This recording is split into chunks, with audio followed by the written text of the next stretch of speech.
श्रीललितापञ्चकम्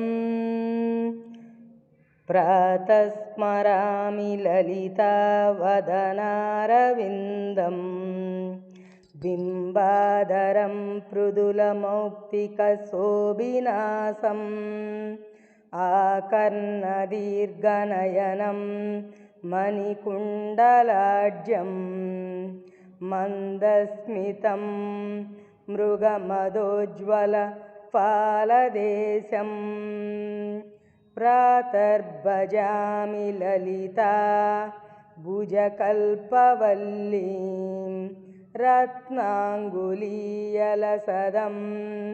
गुलिवल्लवाढ्यां माणिक्यहेमवलयाङ्गदा शोभमानां पुण्ड्रेक्षुचापकुसुमेषु श्रुणीन्ददानां प्रातर्नमामि ललिता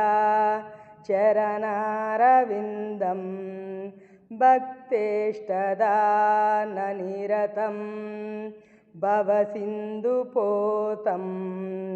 पद्मासनादिसुरनायकपूजनीयं पद्माङ्कुशध्वज सुदर्शनलाञ्छनाढ्यां प्रातस्तुवे परशिवां ललितां भवानीं त्रय्यन्तवेज्य विभवां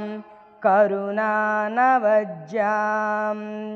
विश्वस्य सृष्टिविलयस्थितिहेतुभूतां विश्वेश्वरीं निगमवाङ्मनसोऽतिदूरां प्रातर्वदामि ललिते तव पुण्यनाम कामेश्वरीति कमलेति महेश्वरीति श्रीशाम्भवीति जगतां जननी परेति वाग्देवतेति वचसा त्रिपुरेश्वरीति फलश्रुति यः श्लोकपञ्चकमिदं ललिताम्बिकायाः सौभाग्यदं सुललितं पठति प्रभाते तस्मै ददाति ललिता जडिति प्रसन्ना विद्यां श्रियं विपुलसौख्यमनन्तकीर्तिम् इति श्रीमच्छङ्कराचार्यविरचितं श्रीललितापञ्चकं समाप्तम्।